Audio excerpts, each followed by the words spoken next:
ഇവിടെ ചെന്നൈയിൽ പോയി അമ്മയുടെ അനുഗ്രഹം മേടിക്കുമെന്ന് പറഞ്ഞു. ഗുഡ് മോർണിംഗ് എന്ന വാക്കിന് ഏറ്റവും അനർത്ഥമായ ഒരു മോർണിംഗ് തന്നെയാണ്. വെരി വെരി ഗുഡ് മോർണിംഗ് ആണ് എനിക്ക് ഇന്നത്തെ ദിവസം. എൻ്റെ ജീവിതത്തിലെ ഏറ്റവും സന്തോഷകരമായ ഒരു നിമിഷമാണിത്. 7ാമത്തെ വയസ്സിൽ ഇങ്ങനെ കുഞ്ഞിനെയും കൊണ്ട് ഞാൻ ചെന്നൈയിൽ നിന്ന് വരുമ്പോൾ ഒരിക്കലും ഞാൻ ഇങ്ങനെ ഒരു കാര്യമൊന്നും ചിന്തിച്ചിട്ടില്ലായിരുന്നു. ഇവിടെ നന്നായിട്ട് പഠിപ്പിക്കുക, നല്ലൊരു ജോലിയൊക്കെ കിട്ടി, നല്ലൊരു പയ്യനെ കൊണ്ട് കല്യാണം കഴിപ്പിച്ച് സന്തോഷമായിട്ട് പറഞ്ഞേക്കുക, ഇത് മാത്രമായിരുന്നു എൻ്റെ ലക്ഷ്യം. അതെല്ലാം അവളുടെ ഇഷ്ടത്തിനനുസരിച്ച് ഞാൻ ജീവിച്ചു എന്നുള്ളതാണ്. എൻ്റെ കരിയറൊക്കെ ഒരുപാട് ഗ്യാപ്സ് വന്നതിൻ്റെ പ്രധാന കാരണം എൻ്റെ മോളെ അതുപോലെ പുന്നാരിച്ച് നോക്കിക്കൊണ്ടാണ്. അങ്ങനെ ഇവിടെ ചിന്മയ സ്കൂളിൽ ചേർത്തു ആദ്യം. അതിനുശേഷം എൻ്റെ ഇഷ്ടത്തിന് ഞാൻ ചോയ്സ് സ്കൂളിൽ ചേർത്തു. അതിൻ്റെ തൊട്ടടുത്ത് തന്നെ ഞാൻ വീട് വാങ്ങി സ്കൂളിൽ പോകാനുള്ള എളുപ്പത്തിന്. അതിനുശേഷം എന്നോട് ആദ്യം പറഞ്ഞൊരു ആഗ്രഹം, അച്ഛാ എനിക്ക് ബാംഗ്ലൂരിൽ +2 കഴിഞ്ഞപ്പോൾ ബാംഗ്ലൂരിൽ എനിക്ക് ക്രൈസ്റ്റ് കോളേജിൽ പഠിക്കണം.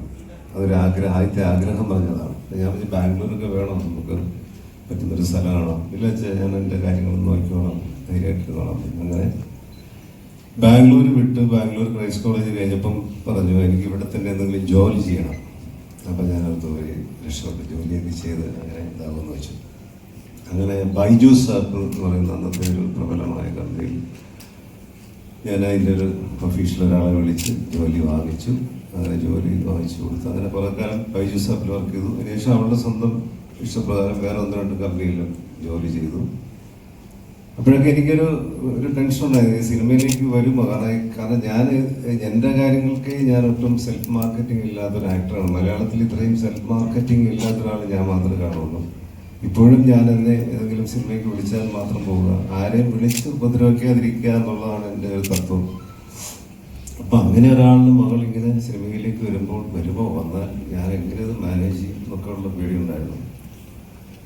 അങ്ങനെ അടുത്ത സമയത്ത് 2 വർഷം മുമ്പാണ് എന്ന് പറയുന്നത്, ഒരു പ്രായപൂർത്തിയായ മകൾ അച്ഛനോട് തുറന്ന് സംസാരിക്കുന്ന ഒരു മകളാണെങ്കിൽ, അച്ഛനത് കേൾക്കുന്ന അച്ഛനാണെങ്കിൽ പറയാവുന്നൊരു കാര്യമുണ്ട്, അച്ഛൻ എനിക്കൊരാളെ ഇഷ്ടമാണ്, എനിക്ക് കല്യാണം കഴിച്ചു തരുമോ എന്ന് ചോദിക്കുന്ന അതേ ലാഘവത്തോടുകൂടി, അച്ഛാ എനിക്ക് സിനിമ ഇഷ്ടമാണ്, എനിക്ക് സിനിമയിൽ അഭിനയിച്ചാൽ കൊള്ളാവുന്നുണ്ടെന്ന് ആദ്യമായിട്ട് എന്ന് തുറന്നു പറഞ്ഞു. ഇതെല്ലാം പറയുന്നത് എൻ്റെ ഭാര്യ ആശയോടാണ്.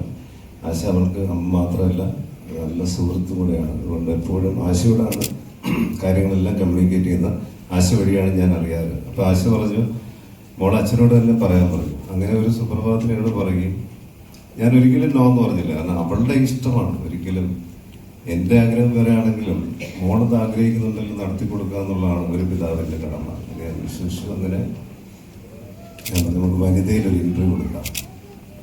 അച്ഛയ്ക്ക് ഇപ്പോൾ ചാൻസ് ആരുടെയെങ്കിലും വിളിച്ചു വയ്ക്കാനൊക്കെ ബുദ്ധിമുട്ടായിരിക്കും. അങ്ങനെയൊന്നും കിട്ടുന്ന ഫീൽഡല്ല സിനിമ. നമുക്കൊരു സമയം ഉണ്ടാകും, ആ സമയത്തെ അവർ വിളിക്കുകയുള്ളൂ. അപ്പോൾ അങ്ങനെ വനിതയിൽ ഇൻ്റർവ്യൂ കൊടുത്ത് ഇങ്ങനെ ഒരു അറിയിപ്പ് ഞാൻ അറിയിച്ചു, മോൾക്ക് ഇനി ഇൻട്രസ്റ്റ് ഉണ്ട് സിനിമയിൽ എന്നൊക്കെ പറഞ്ഞു. അങ്ങനെ കുറച്ച് വിളികളൊക്കെ വന്നു. അതിനുശേഷം ആദ്യം ഞാൻ പറഞ്ഞത്, ഇത് അമ്മയെ അറിയിക്കുക, മോളുടെ അമ്മയെ അറിയിക്കണം. അതിനുവേണ്ടി ചെന്നൈയിൽ പോയാലും കുഴപ്പമില്ല, ഉർവശിയോട് പോയി ഈ കാര്യം പറയണം. അവരുടെ അനുഗ്രഹമാണ് ആദ്യം മേടിക്കേണ്ടത്. കാരണം ഒരു ദക്ഷിണേന്ത്യ കണ്ട ഏറ്റവും വലിയ വെർസറ്റാലിറ്റി ഉള്ളൊരു ആക്ട്രസ്സാണ്.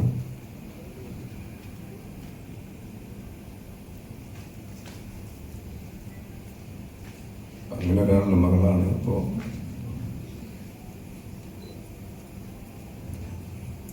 ഇവിടെ ചെന്നൈയിൽ പോയി അമ്മയുടെ അനുഗ്രഹം മേടിക്കുമെന്ന് പറഞ്ഞു. ഞാൻ വിട്ടു. ഞാൻ കുറച്ച് ഇമോഷണൽ, എപ്പോഴും അങ്ങനെയാണ്. ഇത്തരം കാര്യങ്ങൾ മോളുടെ കാര്യങ്ങൾ വരുമ്പോഴേക്കും ഞാൻ അങ്ങനെയാവും. അങ്ങനെ ഞാൻ വിട്ടു. അവളുടെ അമ്മ വളരെ സന്തോഷത്തോടുകൂടി അത് സമ്മതിച്ചു. അങ്ങനെ ഇന്നിവിടം വരെ എത്തി. ഇതിനിടയ്ക്ക് എൻ്റെ പ്രിയപ്പെട്ട സുഹൃത്തുക്കളായ സേതുവും